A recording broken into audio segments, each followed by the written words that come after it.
What's up, Duckies? Oh my God, we haven't seen you guys in so long. I know. I mean, everybody needs a little bit of a summer break. I mean, it's been a heat wave. And as we told our TikTokies, we are in a room with no AC, no one. We have just as tough a job as like those senators and congressmen who just had to read that bill, and they just got to work and read it all. Listen, before we get started, we work just as hard. If you are new here, okay, you are going to love this because we missed out on 2 weeks of show. Yeah. That means there was 2 weeks worth of headlines that we just had to talk about. So we will be playing a little headline roulette. Yeah. But before we do, I just have a message for you parents out there. Which camera should I look at? Should I look at? I'll look at that one. Okay. You know that saying, we stayed for the kids? Please stop doing that. While we were on an outing to Great Adventures, we were on the line for a ride. And when I tell you the visceral reaction I had to these teenagers talking about their parents, I was just like, did I ever talk about my parents like that? There were a group of kids, teenagers, obviously, and I don't know how the conversation came up. I really don't. I think we came up in the middle of this conversation because this conversation seems like it has been going on the entire park. Actually, they were behind us, so they came to us. So I don't remember everything, but I remember the very key parts that have stuck with me for all these weeks. One girl said, and I quote, "They're too broke to get a divorce." Which, kudos to you for understanding money and how it works. Then it was, my mom calls him a loser. He calls her a bitch. And then the friend's like, well, why are they still together? And then it was like, they're too broke to get a divorce. I think the one that stuck out to me was when the friends noticed that she had a new piercing. Yes. And they said, oh, your dad let you get that? And she literally said, my dad hasn't paid attention to me since I was young. If he pays attention to me from this, then he finally says my name. Oh, I thought I misheard because I thought she said that he freaked out about the belly ring, right? Because we all know why. No, the other friend was saying that. Oh, gotcha. So there was another girl who had a belly ring. Yeah. Who was basically saying she got in so much trouble for having it, and then it was like, they were asking about another piercing. I guess she had piercings on her ears, which why would parents get upset about piercing on the ears? And that's when she made a comment like, oh, he barely notices. He barely notices it. And I was the whole time doing this. So it's funny. It's funny to watch, but then it's cringy because you start thinking, damn, teenagers really do say everything. So like, if you think that you are saving your child's psychological growth by staying together, I can promise stay together for the kids. They're definitely talking shit about you. So like, don't say it for the kids. Yeah, because they don't care. They don't care as much as you think they also do. Don't fight in front of the kids because they also very much are willing to tell every and anybody about I can see why people keep things from kids. Yeah, I see it. Like, you know how we complain about that. Yeah, I used to be so upset. I get it now. Totally get it now. Shout out to all our TikTokies on our TikTok live watching this episode live. Shout out to TikTok. Okay. Now that I got that out the way, because I really had to get that off my chest. If you guys are brand new here, you are listening to Bubble Bath Stories, your favorite 15-minute podcast. I'm Nicky Trends. I'm Annie Oso. And like we said at the top of the show, we are doing, I guess we should call it this Headlines Roulette. I think that's the name of the episode. We're just going to call it Headline Roulette. Basically, we used to have a wheel. Did we? We had a fake wheel, and we spun it off camera. Yes, we did. For 8 seasons, we have been doing a show basically where there has just been so much news, so many headlines that we literally just had to put it in a hat and pick out just to make it fair which ones we're going to talk about. Because you guys have definitely been talking about this stuff. I mean, we didn't miss. Our ears have been on the streets, but we're so excited to finally talk to you guys about it. And in honor of this episode, we have used my Mickey Minnie Mouse ear hat for the comment that was made on CNN by a pundit, I think. I don't really... One of those talking heads? Yeah. Okay. Who basically said, and I quote, people 21 and over with no kids who go to Disney should be held at Alligator Alcatraz. And why do they say that? I have no idea. All I know is that the adult Disney people have money. Adult Disney people are the ones that are making spend money. The children have no monies. So we decided to use this hat. Are you ready? Mm-hmm. Okay.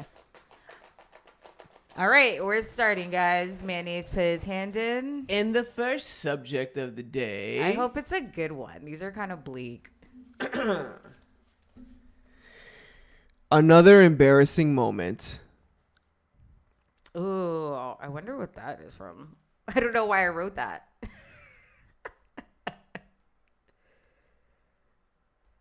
It might have been the Jeffrey Epstein thing. Is that? I think you wrote Jeffrey. Let's pick another one. Wait, yeah, I don't remember what's the another embarrassing moment. I don't know why I wrote that. I think it was the Epstein thing. So then in that case, we're just going to make sure. All right, here's one you really want to talk about. We're going to put this back in there. I'm going to remember it. The Paramount payout. Oh! Was it a payout or was it just they backed down hard? Okay. If you have not heard anything about this, which I wouldn't be surprised because there wasn't a whole lot of press about it. Yeah. Paramount was being sued. On purpose. 60 Minutes, which is a show under Paramount and CBS, allegedly did a bad edit on Trump, and they feel like that caused, I'm not really sure because he won. Anyway, basically they said they gave him a bad edit versus Harris's edit. And then he just sued CBS. And because CBS Paramount are currently in a merger and currently being bought, it halted the merger, which caused a lot of uncertainty as far as shows and job markets, all that stuff. So what did they do? They settled for $16 million. That's a lot. $16 million? $16 million? Yes. Not only that, but the news came out after a round of layoffs had happened at the company. So, I don't know. That feels like, I'm no mathematician, but that feels very on brand. Also, so also they also did a Variety talked to Dan Rathers. If you don't know who Dan Rathers is, look it up. He is like the godfather of news. So they interviewed him about the whole thing, and this is what he had to say. Quote, Trump knew if he put the pressure on and threatened and just held that they would fold because there's too much money on the table. Yeah. Trump is now forcing a whole news organization to pay millions of dollars for doing something protected by the Constitution, which is, of course, free and independent reporting.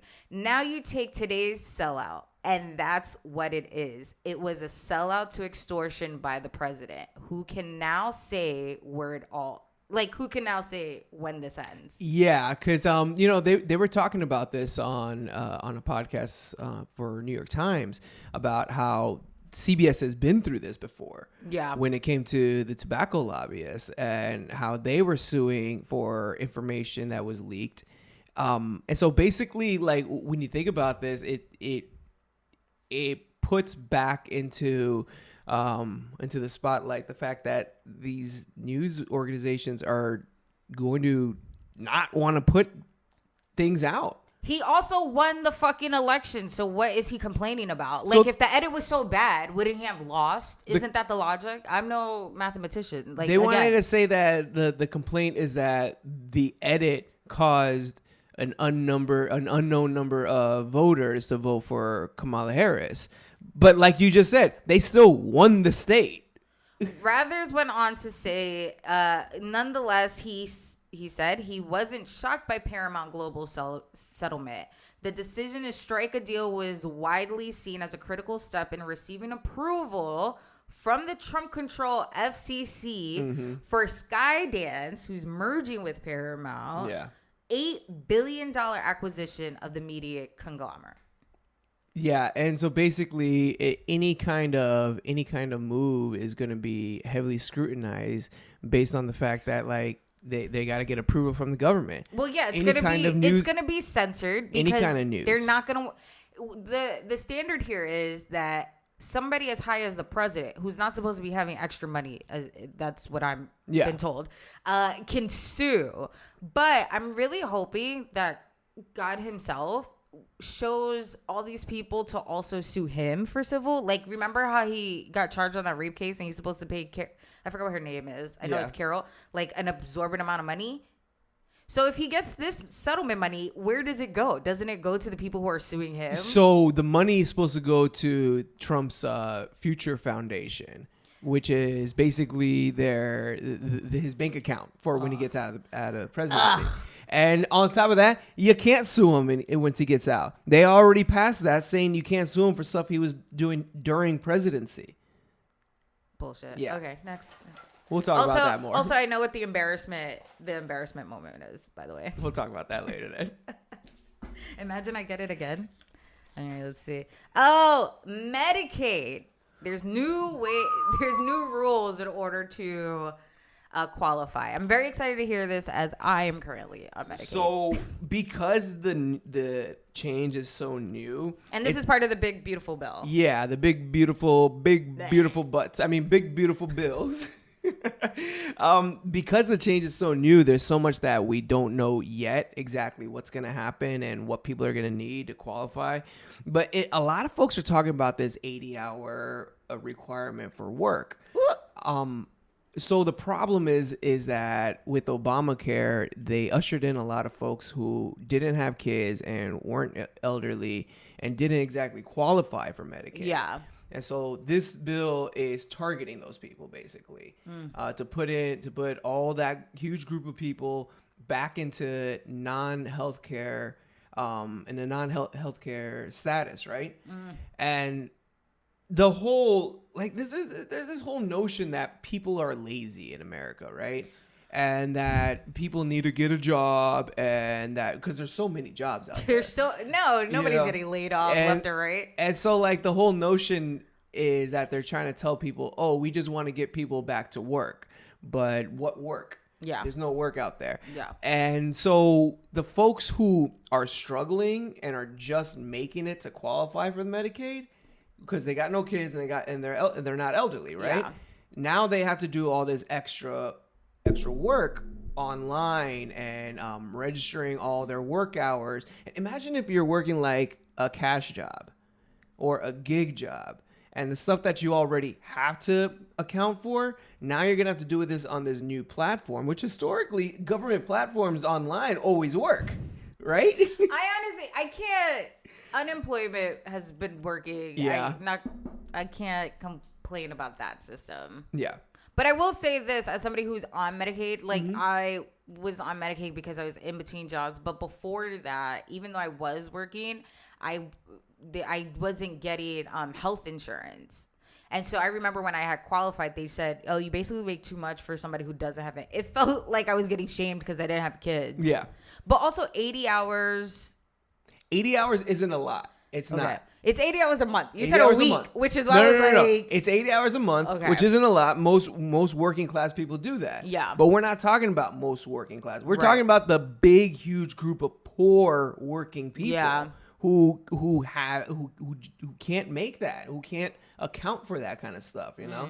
There's going to be paper trails that they have to do that they're just not going to have the resources to do so. Yeah. There's a lot of people out there that still don't have internet. Oof. You think so? Yeah, I talk to them all the time. Ooh, there's people out there who can't use, a big group of these people who can't use their smartphones to log in these hours and stuff, you know? Yeah. It's targeting that. It's hoping that people will fall through the cracks. You said something on your notes about burdening people with paperwork. What was that about? So yeah, that's what the fear is right now, that the whole thing of people are going to be falling through the cracks because of these check-ins that they have to do, like they're on probation basically. It used to be where from what I've been reading, it was like a yearly thing. Now it's going to be 2 times a year. You have to keep your paperwork each time. I don't have to show this kind of stuff. Right. I'm lucky I'm in a job that reports these things for me. Right. And you have health insurance. I would be scared as hell if I had to do this stuff myself. I mean, can we have an honest moment here? Yeah. So last year was really tough for us because I had lost my job and I was out of work for a very long time. And so I started the process of like just being prepared for the programs. And so SNAP was something that I just started to apply to wrap my head around. And I remember being so frustrated because they had denied us, but because they said I didn't hand in paperwork. But I, in fact, did hand in paperwork because everything that they do now is like an app. Mm-hmm.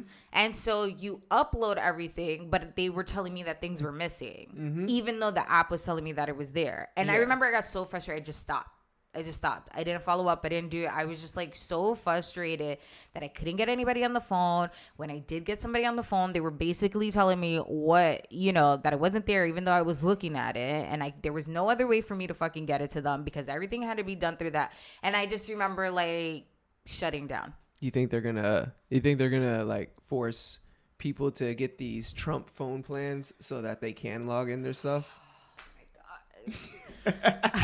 I just don't know if I have 3 years. The app comes on the phone plan. I just don't know if I have 3 fucking years in me. Can I pick the next one? Can I pick the next one? Wait, okay, you can pick it. Okay. I hope it's a good one because, like I said, a lot of these are bleak.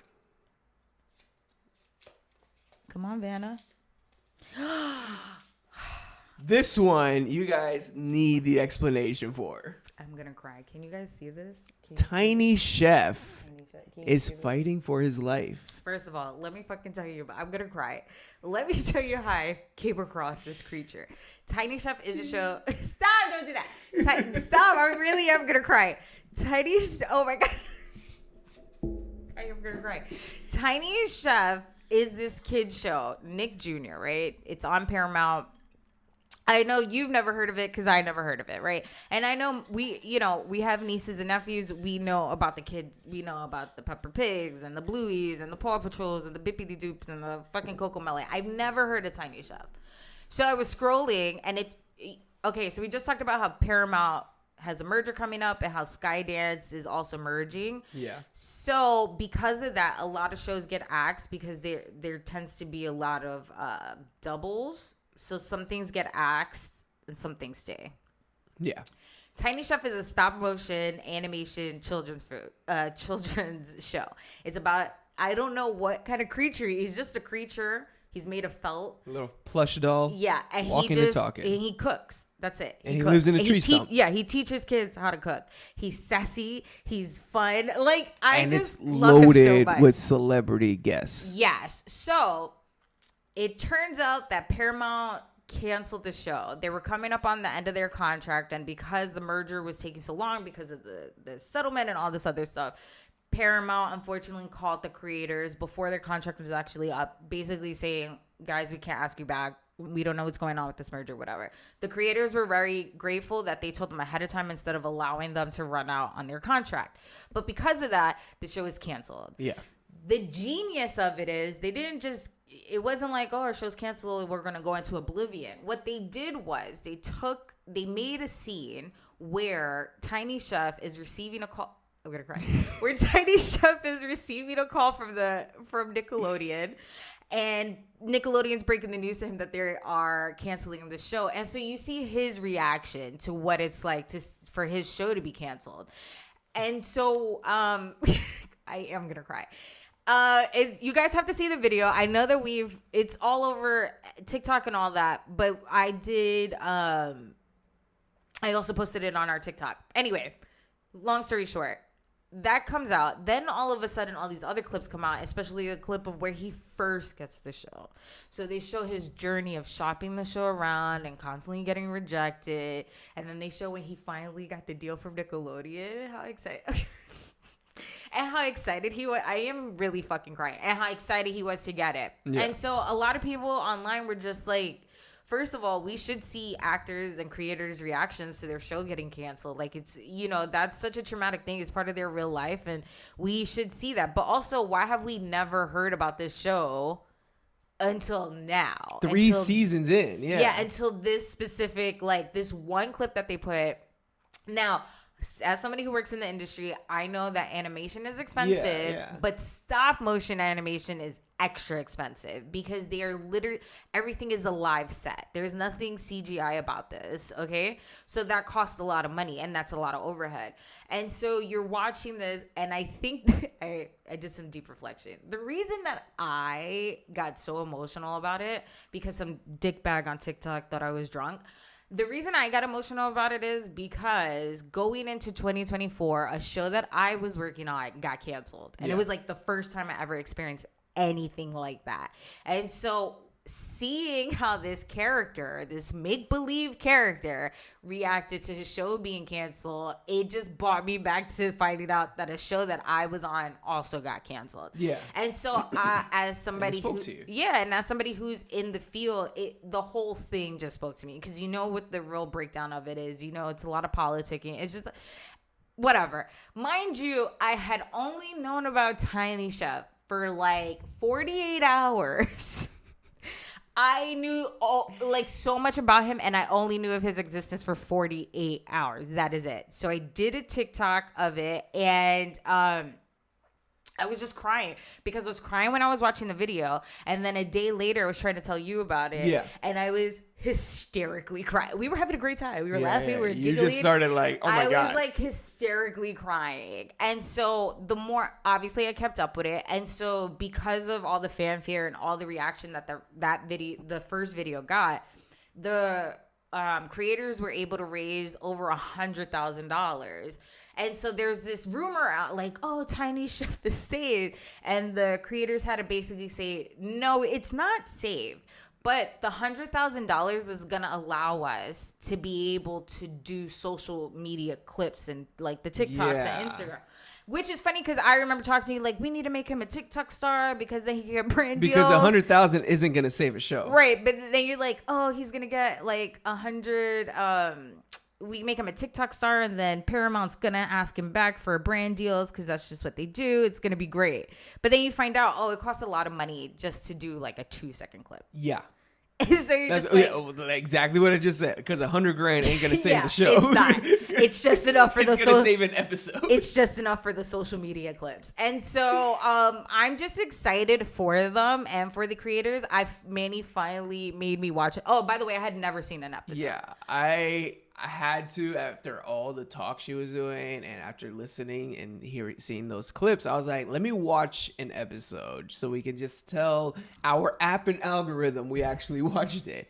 And I gotta tell you, I can see kids watching this, but I can definitely see adults or like their babysitters sitting there and being like, everybody shut up, the show's on. Yeah, we watched the first. I know I'm looking at my watch. We watched the one episode and immediately I was in love. I just can't believe they canceled it. Yeah, justice for Tiny Chef. Yeah. If you guys, please look it up. If you're on TikTok right now, go to TikTok. Go to the Tiny Chef show. I think that's what it is. If you're currently with your kids, put the show on. Put the show on. Tiny Chef on Paramount Plus. Yeah. All right. That was like, of all the headlines, by the way, that's probably the most uplifting one you're going to hear about. I think we got time to one more. We got one more. Okay. And the last one is... I got it. Your fingers are too big. The Texas flood. Oh, you said that with too much excitement. Too much excitement. The Texas flood. It's not so much excitement. It's just that like every day we're just learning a little bit more about how things weren't done right. Oh, really? Yeah. Well, apparently everybody was warned ahead of time. The National Weather Board was actually saying that they sent out at least 22 emergency service alerts. The counselors went to bed right after getting the last ones. Oh shit. My whole thing is like I know a lot. Like it's a tragedy. It really is. And the fact that there's so many kids specifically that were affected on this part, that were the victims, it's sad. It's super sad. I'm so glad so many people are putting so much effort to try to do whatever they can to help them. But the only thing I keep going back to is that people were being warned. Yeah. Like, they were being warned. And all people did was turn their phone off and go to bed. One person did bring up the fact that they were in an area that didn't have very good cell reception, right? Yeah. But the kids had cell phones, and they were in an area that would still get emergency alerts. They made their kids turn off their phones. The camp counselors made them turn off their phones? Well, yeah, because it's camp, right? I don't know the reason. I've never been to camp, so I don't know. Like I don't know the reason behind some of the ways people were warned. Yeah. National Weather Service maintains, per CBS, your best friends. National Weather Service maintains it provided multiple warnings between Wednesday night and early Friday morning, with at least 22 alerts specific to Kerr County. Kerr County, including Kerrville, had no local sirens or outdoor alarm systems. Local officials admitted they only issued alerts after 5 a.m. So the National Weather Service was like, get the fuck out of there. Oh my God. And the local service was like, we'll be fine. Well, I did read that they said that the flash came in the middle of the night. Yeah. And that people were sleeping. So Yeah. it was just like there was time, but to evacuate people, and then if nothing happened, it's like a big clusterfuck. Well, the National Weather Service warnings automatically triggered wireless alert systems, which means your cell phone, all your devices. Many areas suffered from poor cell reception or had their phones turned off, like at the camps where they banned devices. Okay, is it fair? Now, I know there's a lot of stipulation. Y'all can say whatever y'all want. I'm talking about the warnings. Right. Do you think that more could have been done had people not gotten fired? Or do you think they did everything they could and people just weren't paying attention to it? I think it's wrong that such a needed service had so many firings. Yeah. But I don't think it would have, to be honest, I don't think it would have changed.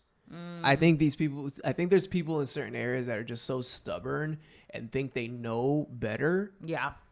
Because they've just lived there for so long. Like, the earth is getting hotter. Yes. The atmosphere holds more moisture. Yes. You're in Texas. You're in an area that's nothing but rocks. I mean, it's not going to hold any water. Yeah. I mean, listen, we've lived in Florida. Yeah. How many hurricane warnings have we never adhered to? You and I have spoken about this. My family doesn't evacuate either. Yeah. But we're not in water areas. Right. You know? Assess we're not the in situation. Yes. If we lived in Bayshore in Tampa, right next to the water, yeah, of course, I would evacuate every single season. Yeah. These people were in Flood Alley. Like, Yeah. I get it. They're like, oh, okay, well, it doesn't actually happen a lot. So why is it called Flood Alley? You know, the adults that have the wherewithal to, like, understand, shame on you if you had alerts and didn't do anything about it. But, like, for the parents who sent their kids to camp who were just, like, doing a regular thing, and to, like, some people not even have their kids come back home, or like they're still looking for people, or to know that your kid was hanging on a tree for days because like the flood carried them. It's just like really sad. Some of these kids came from neighboring states, and I just can't even begin to imagine what those parents are feeling. And obviously in our show notes we'll have a link to where you guys can help if you choose to. It's just like gonna get worse. I feel like these Mother Nature things are gonna get worse, and I understand that nobody trusts the government, but we have to.